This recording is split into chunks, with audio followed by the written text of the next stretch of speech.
Most men believe strength announces itself. They believe endurance must be seen, suffering must be spoken, and discipline must be proven aloud.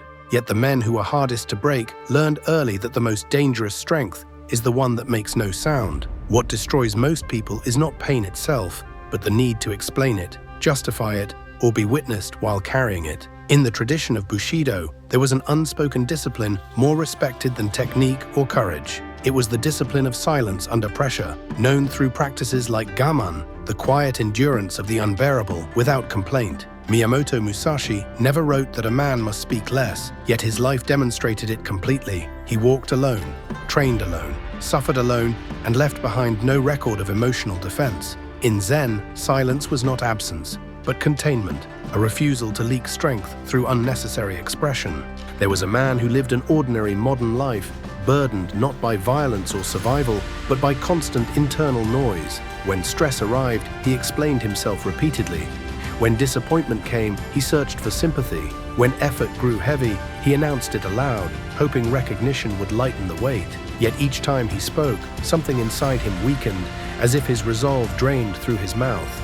The man did not realize that every complaint trained his nervous system to expect relief through expression rather than endurance. Zen teaches that attention follows breath, and breath follows stillness. When the mouth opens unnecessarily, the mind scatters and the body loses alignment. Samurai were taught that restraint was not suppression, but control, the ability to hold pressure without fragmenting. The man slowly began to see that his exhaustion came not from effort, but from constant release. Musashi's Dokodo was not written to inspire others, but to discipline himself. One rule stood quietly beneath all others: accept everything just the way it is. This acceptance was not passive, but unmoving. The man studied this and began a small experiment, choosing not to speak when discomfort arose. He did not explain his fatigue, did not justify his boundaries, and did not narrate his effort. At first, the silence felt unbearable, as though something essential was being withheld. His body searched for relief through words, yet none came. Slowly, something unexpected happened. The discomfort still existed, but it no longer ruled him, and his attention became sharper instead of scattered. By eliminating the habit of verbal release, he discovered that endurance grows naturally when it is not interrupted.